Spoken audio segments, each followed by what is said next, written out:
indeed if so celestial, it would be strange indeed if so celestial an article as freedom should not be highly rated. I think we take some things for granted. Yeah. Maybe not us here in this room, but there's many people out there that still do. So let me just tell you a little bit about myself. That was a great introduction. Coming to this great state of Colorado was in fact one of the single best decisions I had ever made. And let me tell you, I've made a lot of decisions. It led me to be the God-fearing man that I am today. And the biggest blessing of all from that one decision was finding that lady right there. Stephanie, would you please stand up? This is my wife, Stephanie. And it's because of her that our family's still together, my businesses are still running, and I'm able to come up here and talk to all of you guys. We actually have 7 children, 4 of them just still live in the household. Yeah, we were busy before we met. I believe that parenthood requires love, not DNA, which is why all of my children, including my stepchildren, only know me as Dad. After 10 years together, we're still able to build several businesses, and despite all of the trials and tribulations, we are stronger than ever. It is important for me to share those details in order for you to understand the events that occurred after my arrest. I've been blessed to live here in the beautiful Colorado region, home of America's Mountain Pikes Peak. Woohoo! Woohoo! I love the people. I love you guys. There's always so much going on, and it's refreshing to be here at the base of the Rockies. Now, I was never political. My parents voted, but I wasn't a political guy. I was just like all of you here in this room, you know. I was an average Joe, just working to make a life for myself and my family. Grateful to live in the land of opportunity. So here we are, and 2016 came along, and this guy Trump announced he was running for president. Now, I liked Trump far before he announced that. I was never, an apprentice viewer, but I liked his story.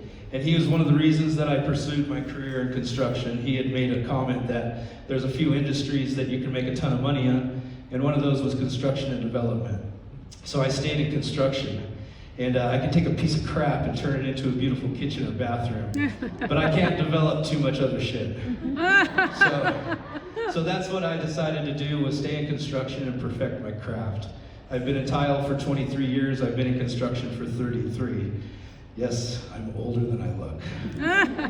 So 2016 was, in my view, a great year, and I felt that if Trump became president, then the next 4 years might be that silver lining we were all hoping for. And hot damn, that son of a bitch won. The first 3 years of his presidency allowed my little construction company, our little construction company, to grow. And we put together a crew with 4 to 5 guys, and we were able to work multiple jobs throughout the Colorado region. And we were fucking winning. Excuse me, but we were winning. And it allowed me in December of 2019 to buy another company named Granite Transformations of Colorado Springs. And I had been working with them for quite some time before I got that opportunity. And so we closed the deal. It's December of 2019. And you all know what happened 2 months later. The China virus. The China virus happened. You remember everyone in their effing masks, stay 6 feet away from me. That's not 6 feet. Driving around with a mask in their car and nobody else in there with them. Yeah. Their damn dog's got a mask on. It's insane. So somehow or another, we were considered essential, and we were able to stay open for most of all of 2020, and it was one of the best years that my little shop had. So we go through 2020, we deal with all the craziness. I get kicked out of people's homes because I can't guarantee that my guys are gonna wear a mask every minute that they're in their house. My wife gets all kinds of shit at the shop because she's got a bejeweled mask, and the see-through kind. And we get talked to about that. That doesn't protect it. It's just a bunch of crap. So November of 2020, we're having a great year, and I think we had an election that year, right? Or was it an insurrection of the election? I'm not quite sure, but I think that between all the corruption of our government officials, and the bureaucrats, I don't think we really had a fair election process. And I was surprised then, but I'm even more surprised now, knowing as much as I do about the corruption, the machines, and this mail-in voting they pushed during COVID. I was surprised that things aren't worse than what they are now. So Trump didn't get elected, and I wasn't buying it. You all feel the same way. All of you do. Everybody in here. And you're looking at me, you can tell I'm not the sharpest knife in the block, but I'm pretty good with arithmetic, and shit didn't add up. It just didn't add up. So shortly after that insurrection election, there was you may have heard about it, the Freedom Rally in December on November 14th of 2020. And my wife and I, we went out there and attended. It was incredible. We marched with thousands and thousands of patriots to the Supreme Court from the Freedom Plaza to contest the results of the election and hope that something was done. And it was a really good day. It was a really good day. At some point with all of our conversations, somebody had told us about the Stop the Steal rally in DC on January 6th, 2021, and we were invited to attend. My wife and I went back to Colorado and prayed on this, and we decided that I'd go by myself with God's blessing. So I was excited. I went and got myself some fun items for my trip to DC. I was never in the military, so I'd never gotten a flak, so I went and bought a flak. You know, I didn't have a hard hat, but my son was skating, so I borrowed his skateboard, his skate helmet. And then one of my favorite employees at the time, who's moved on and works for Northrop, or I don't know, something. Anyways, he gave me this shirt. That was an ugly Christmas sweater, but this shirt does look a lot nicer. And I got my Carhartt work pants, being a construction guy, that fits for the occasion. I got a Camel pack for some water and my backpack. And January 5th hit, and my wife got me on a plane, and I went out to DC. Stayed at an Airbnb just outside of DC, and in the morning, after not getting too much sleep because I was so damn excited, I got an Uber and got dropped off by the Washington Monument. There I was. I'm in DC. I'm all geared up, and I'm excited. I'm freaking excited. It was brisk, it was cloudy, the air was full of God's spirit, joy, and there was so much positive energy and excitement amongst all of these patriots who were from all walks of life, all over the United States. I mean, people standing together as we, the people, were meant to stand. People were flying the red, white, and blue American colors, Trump flags, hats, and shirts. I was flying my Trump hat and my guns don't kill people, Clintons do ugly Christmas sweater. And boy, did it get a lot of attention. My wife and I, we had planned that when I get there that I'd connect with a couple other patriots since I had went by myself, just for safety reasons, because at the end of the Freedom Rally in November, you know, there was a bunch of Antifa altercations that we were lucky enough to avoid. So I found a couple guys, we got some coffee, we mingled into the crowd, and I believe they had to go use the restroom, and to get to the restroom was virtually impossible. So we ended up getting separated as the crowd continued to grow. The people, they were just, it was incredible. I was talking to everybody, and in the conversations and the positiveness and just everybody was happy. You know, nobody went there to screw shit up. Nobody did. As far as you could see from the top of from up on the Washington Monument was nothing but a sea of patriots. It was beautiful. It was absolutely beautiful. And then there were the many of great patriots that took to the podium to speak, as we were waiting for Trump. And then he came out to deliver his speech, and I tell you what, you see the rallies on TV with the people cheering and the chanting. Well, I got to experience that firsthand. So that was really my first rally, was in DC. The cheers erupted into a roar of patriotism. And I tell you, that man is a true American. I don't give a shit what anybody says. He's a president for the people. Woo! Ow! That's right. He deserves a round of applause. He definitely spoke with strength and truth, and you know that resonates with all of us.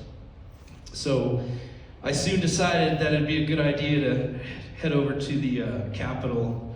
I was going to try and get there ahead of the crowd, because you never, with all the Antifa and all that shit, you just never know what you're in for. So I decided to head on my way.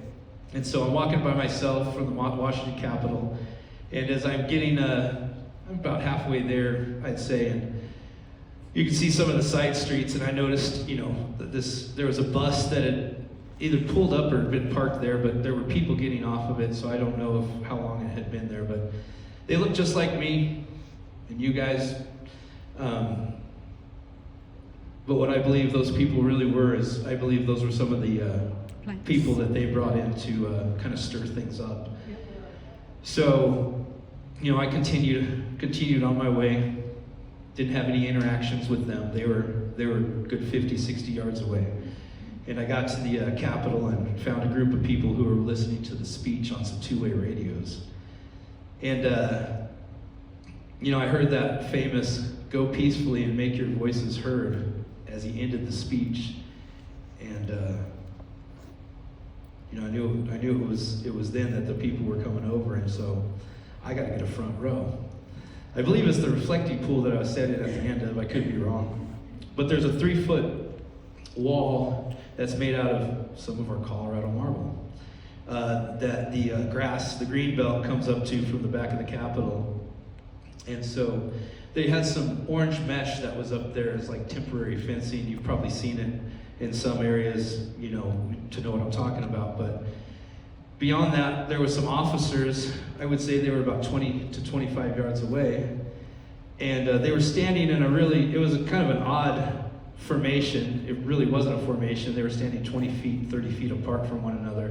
They'd literally have to yell to communicate if they weren't using their radios. And so I thought that was a little bit odd. Not much came of it, but as the people started to fill in and the Pelosi vampire flag showed up, I noticed somebody I had been following on Parler. She's running against AOC right now, and that's Tina Forte in New York. So I got a quick picture, which was my celebrity moment, and called my wife to tell her. Thought I was pretty cool for a second.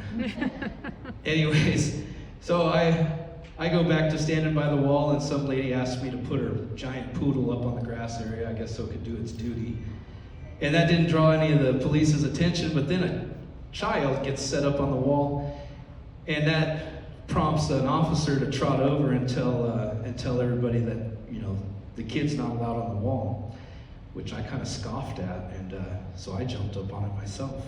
And I said something to the officer as he was trotting back, and he didn't reply. So I just stood up there and kind of gazed across the crowd, and could see all the people coming, and I'm looking across the green belt, and I look over to my left, and out of nowhere I see a Trump flag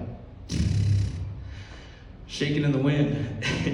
I didn't realize there was a tunnel that went underneath the green belt on the sidewalk up to the back of the Capitol. So what do? I turn around and tell everybody, "Come on, let's go," and start grabbing hands and pulling people up. And we all started heading towards the Capitol. So, you know, I got up there, and there was a good couple hundred of us up there, and nothing was going on. Nobody was doing anything to the police. Nobody was doing anything to the Capitol at this point. Matter of fact, me and this other guy were jumping up and down like we had scored a touchdown. Me and this black fella, and we were smiling and just, yeah, this is great.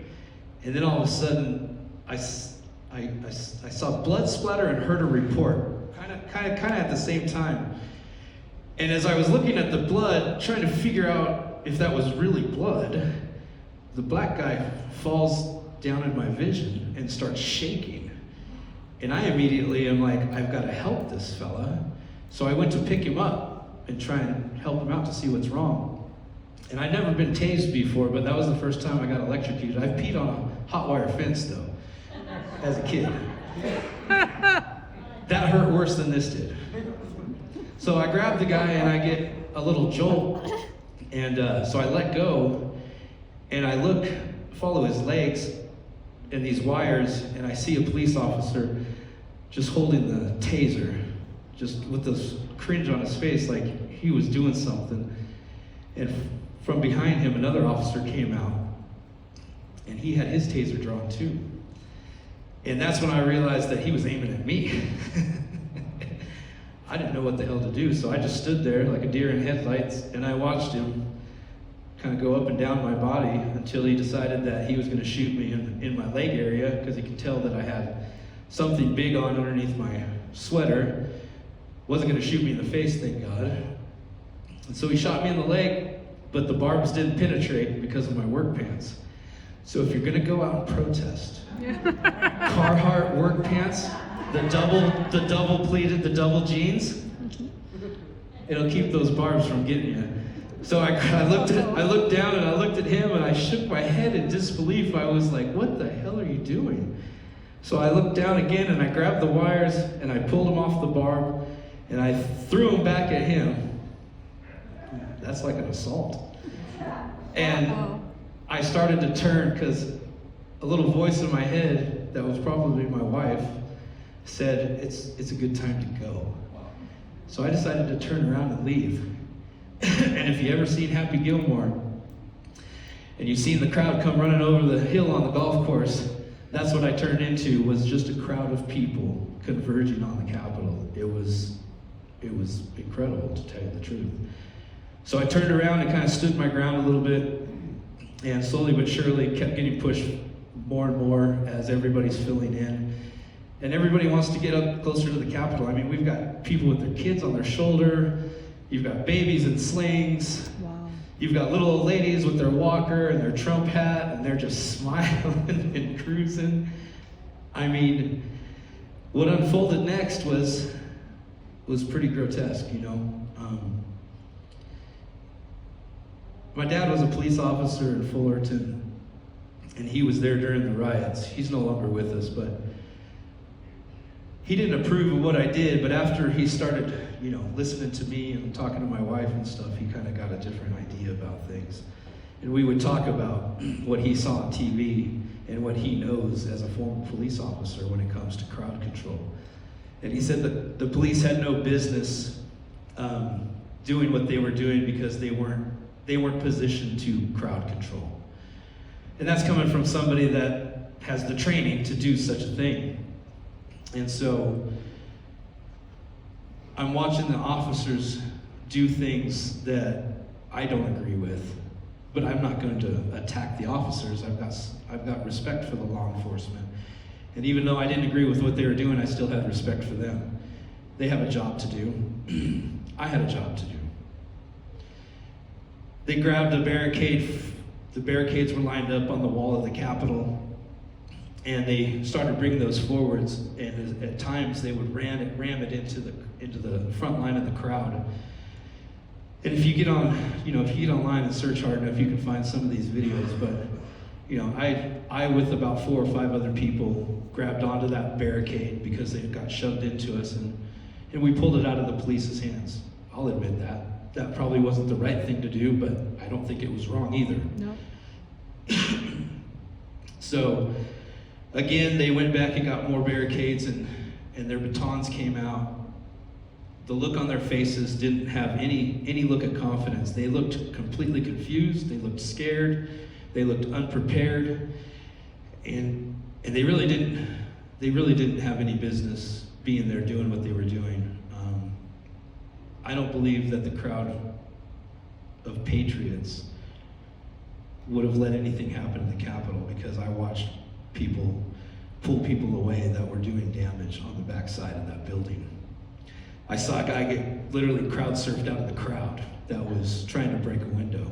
So I truly believe that there were people, Ray Epps literally had his hands on my small of my back and pushed me to the front of the line at one point, telling me to get back up and hold the line and to fight on. And as I watch more videos that have been coming out that I've been getting, I see just how long he was around me at the front of that line. And he looks like he's acting like a good guy in a lot of pictures, but then when you don't see him in the pictures, he's out antagonizing people, because that's what he was there to do. And there was a lot of other people that were doing the same thing. But at some point, they started spraying the mace, they're spraying the pepper spray and launching the mace into the crowd. The flashbang grenades came.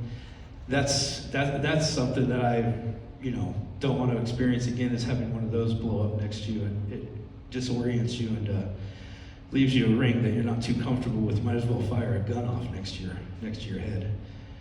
So, mayhem.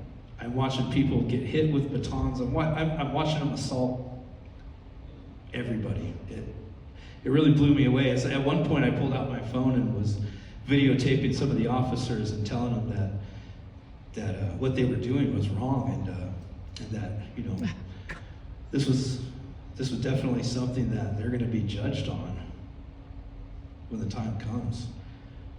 So soon things erupted a little bit. People were throwing things at the police line. I don't know if I really don't think that had anything to do with the people that were there just to make their voices heard. Some of the people that were doing things to the police, I believe, were put there in order to antagonize and motivate people to react. And some people did react. My reaction was when a Trump sign came across the top of the crowd, and this is what gave me the assault charges. It wasn't pulling the banister. It was pushing a Trump sign up over my head. And as I listened to a news clip that earlier today my wife played for me, that's me pushing a sign into the police line. So that was deemed an assault. I had 4 charges total: assault on a peace officer, impeding their line of duty, some other crap on there, civil disorder, and a couple misdemeanors. And that was all from this. My controlling charge was a 20-year sentence if I got convicted of it. So anyways, the crowd's filling in, and I'm starting to get a little uncomfortable with everything that I'm witnessing, all the pepper spray that I've got in my face and on my clothes. And I make my way over to the scaffold that was to the right of the back of the Capitol if you're facing it. And I tried to get up and away from all the crowd because I was just tired of getting tousled around. And plus I wanted to see if I could get some video as to the mass of people. And so I got up there and I was able to watch the entrance to the tunnel there. And you all see a lot of things through the TV where they're throwing things into the tunnel, but what you don't see is you don't see the assault that's coming from inside of the tunnel. That's being that's being put on the people that are up front. It breaks my heart to know that this is where America is right now, because I was asleep at the wheel for a long time before all this. Yep. I never cared about politics. I didn't know that I needed to. And I don't know if any of you in here have ever felt that way, but I used to go to work and make money and pay my bills, and I just hoped that the people we elected were going to do the right thing. Yeah. Well, hope's good, Yeah. but not without action. Right. So I got to get active. You guys got to get active. We have to be involved. If you got a little bit of spare time, fill it with something positive. America's a great place, perfect place to fill some time. So anyways, kind of back to the story here. I left, it was about 4:30, 5 o'clock in the afternoon. And as I was leaving, I never once thought that this was only the beginning of what would soon be a dragnet across the nation to round up as many patriots as possible, as American citizens, patriots, arrested for just being there at times, waved in at times, assaulted at times. That's what that was. So I managed to live free for another 10 months, 11 months, as I returned home here to Colorado. I didn't realize that these circumstances were about to have a lasting negative effect on my family. We did our best dealing with day-to-day challenges of trying to best support one of our kids, Liliana, who would have been 12 in 2021, right? No, 11. I believe she would have been 11 in 2021. And she has a mental illness. She suffers from what we know now, borderline personality disorder. So I'm home for 11 months. We're living like a family should. We're doing all the right things. And November 9th happens. But on November 5th, our daughter was put on an M1 hold. And what that means is she was put in a hospital without our consent. And I could do that to you without your consent. And there's nothing that she can do to get you out. 72 hours it takes before they'll release you. So the 5th, she goes in the afternoon. So we've got the 6th, the 7th. She comes home on the 8th. Yes. We got our little girl home. Little did I know that the morning of November 9th wouldn't be a typical morning. So I'm taking my daughter to school, take my little boy to school.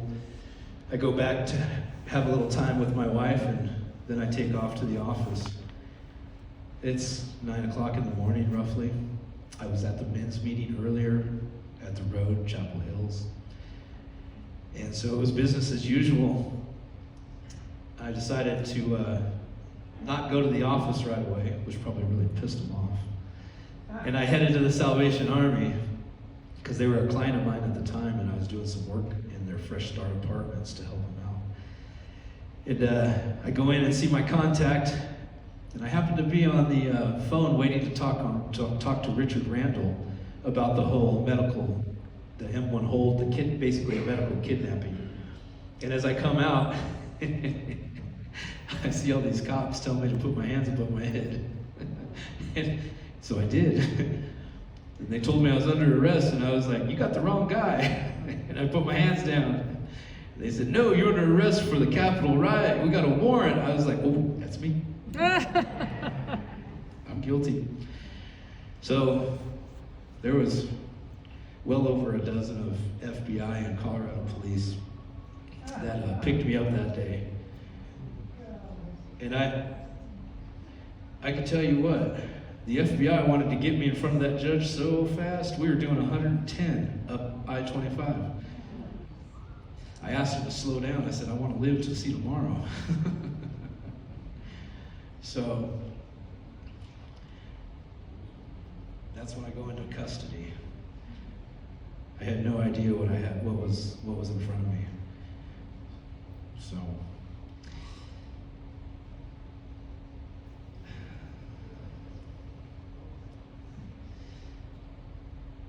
So that day, my daughter, she lost her dad. She was my stepchild. She'd already suffered abandonment by her father, her birth father already. That's a big hit for a little girl. That's a big hit for a little girl. You know, BPD causes some kids to repeatedly claim false abuse against those closest to them, which ended up being a regular occurrence in our household. We've been investigated by the, I think CPS. We've had the sheriff return our daughter when she's run away. So we've had our challenges, but we love her. And we'd do whatever it takes. So by the time November of 2021 had come around, our daughter, she'd been in treatment for quite some time, years at this point, and things were going very well. And then I'm gone, and I think this really started somewhat of a spiral for Liliana. You know, we had done everything that we thought was right as parents. Like we went in and put a 504 together, an IEP plan. The school was required to let us know everything that was going on with our daughter, and so you know, we thought we had a good handle on things. Apparently, none of us do, because Scott can probably tell you there's a lot of things going on that are being passed in our House bills that take our rights away as parents, grandparents, guardians. That's right. And I think it's, you know, that's another important subject. I think we all need to really sit down and get involved with that, because the kids are our future. Pretty soon we're going to be gone. You know, I'll be 51 this year. Let's hope that the government doesn't put a bullet in my head. I might make it to 52. Mm-hmm.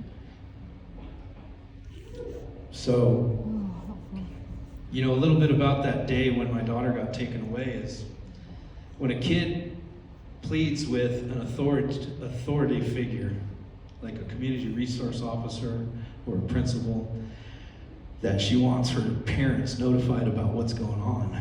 I think it's important that the school officials do that. That's right. I don't think that that's unreasonable at all.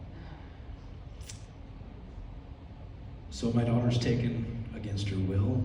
We're not notified. My wife is freaking out because she gets a call from the school that our daughter's been taken by the community resource officer. And so the investigation begins on our part. Where's our daughter? Where's she going? What are they doing with her? Nobody had any answers, so for 2 hours we had no idea where our daughter was. It's moments like that where your kid can disappear and there's not a damn thing that you could have done about it. That's wrong in so many ways. So for the next several hours, our daughter was missing and couldn't be located. The school was telling us she was at Memorial Hospital. The hospital was telling us they did not have anyone there by her name. And the police were telling us that they had taken her to the hospital, so she should be there.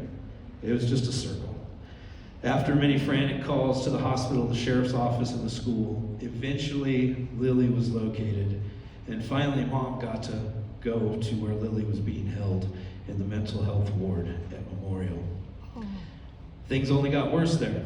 Remember, COVID shit. Mm-hmm.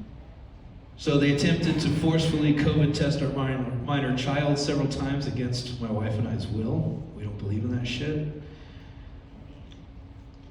Both while my wife was present in the room, and every time she had to leave, they would try and do this. So she'd go out to make a phone call to me, and she'd walk back in, and there's a hospital, a nurse or somebody trying to get her to take the COVID test. Oh my God. Thankfully, Lily, even though she has a mental illness, she's very strong-willed. She's got a very strong spirit.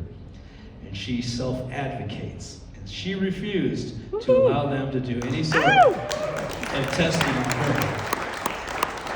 This nightmare didn't end. It only continued after the hospital told my wife she could not stay anymore. So they kicked her out of Liliana's room because she was refusing the COVID test. So Stephanie was escorted by security after being forced to leave the hospital and leaving Liliana terrified and all alone. Abandonment all over again. I hadn't even been picked up yet. The hospital kept our daughter for 3 days, and after multiple threats of mandatory COVID testing, eventually they transferred her to a place up in Aurora, which was family friendly, thank God. And the doctor looked everything over and said that she needed to go home. But he couldn't release her because the M1 hold forces them to be there for 72 hours. So even though the doctor recommended that she go home, she still had to finish the 72-hour commitment. So on November 8th, she came home, and then November 9th, I was gone. Little did we know that we'd be torn apart once again.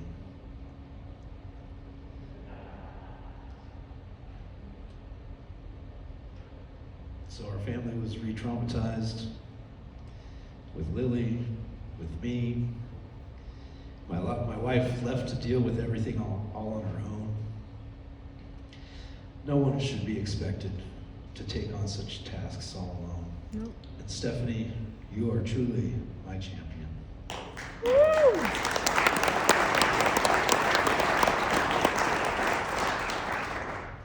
I'll never be able to repay her this debt. Having to operate our small businesses, raising our 4 young children in the household, our 4-year-old son who had just started kindergarten, our 17-year-old son Dylan, who, might I say, has joined the Air Force and shipping off in about a month and a half. Woo-hoo! Congratulations, Dylan. Who's now driving and working and, of course, supporting Lily, who had not only just suffered the most traumatic weekend of her life, but had also just had the person she knew as a father figure for the past 8 years ripped away. I wish I could say that our story ends here, but it doesn't. So I'm incarcerated. I am up in Florence. Beautiful up there. Got a nice track to run on. All kinds of shit happened at that place that was against my rights as an inmate too, so Oh, God. it's just ongoing. There's a lot you can do, Scott.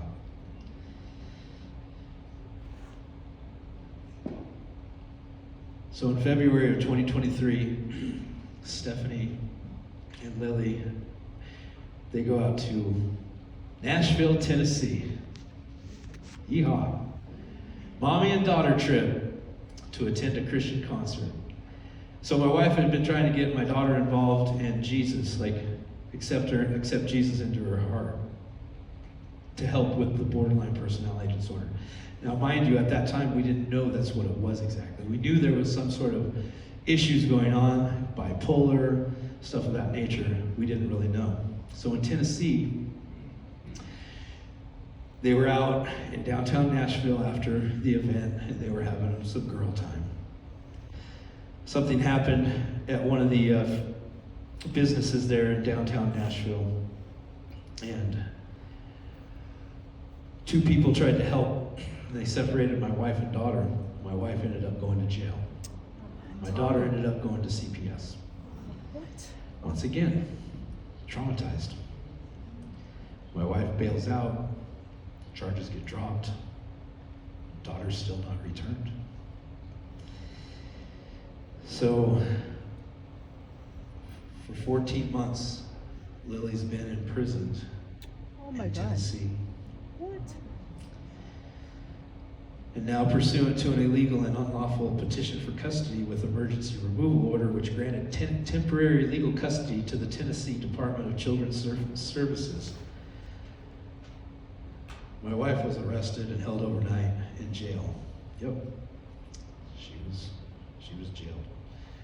Luckily, we have good friends that believe in us, so she was bailed out. They decided that they'd keep our child in foster care. That was a disaster. It's gotta be. Somebody that has the issues that Lily Yeah. has, that's not where she needs to be, where she's ripped out of her home, ripped away from her mother.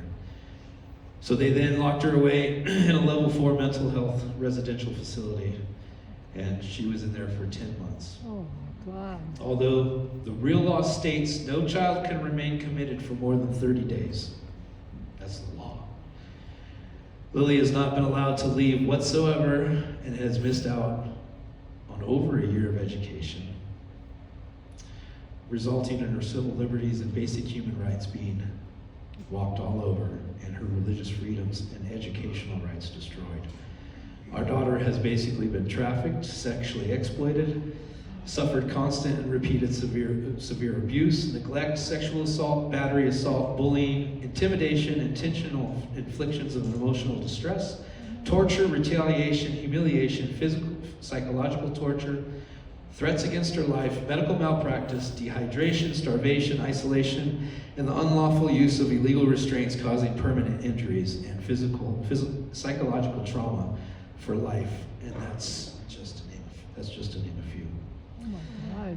These injuries are the direct result of the intentional abuse and severe neglect that our child suffered at the hands of the state agencies and government offices who swore they took an oath to protect her.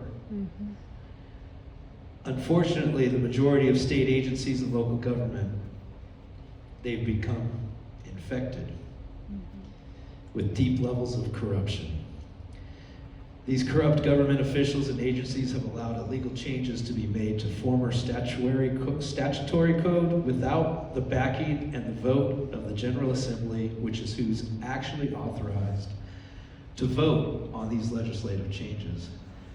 The abuse and criminal acts being conducted by these so-called sworn officials and officers of the court show a pattern of corruption at the highest levels of the Tennessee government, and we can only imagine all the other states, ours included. Mm-hmm.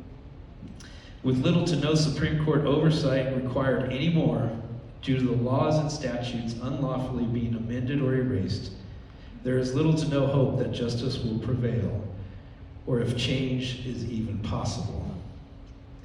The exact same unlawful bills, statutes are being created and passed right here in Colorado. That's right. Families and children will continue to suffer egregious or even fatal harm unless immediate and extreme measures of protection are put in place to ensure accountability and investigative avenues that produce transparency. And hopefully lead to the arrest and permanent removal of any appointed or elected official who chooses to abuse their official powers by committing these crimes of treason against the United States. For 14 months now, my wife has done nothing but bury her head in legal classes and books to gain as much knowledge as possible. She fired the attorney. We've paid too much to attorney fees, only for me to do time and Lily to be stuck where she is. So she's just buried her head in legal classes and books, and she's incredibly intelligent. She's got a lot of knowledge. She says here, never hire an attorney for anything. This is the truth. Attorneys take an oath to protect the court, not you. It's a fact. The biggest takeaway is for us to share our story with all of you so that you can become awake and aware of what is happening right in front of your own eyes. And we have some resources to hand out to help those of you who wish to learn more. Well, there you have it. From November of 2020 to today. Woo!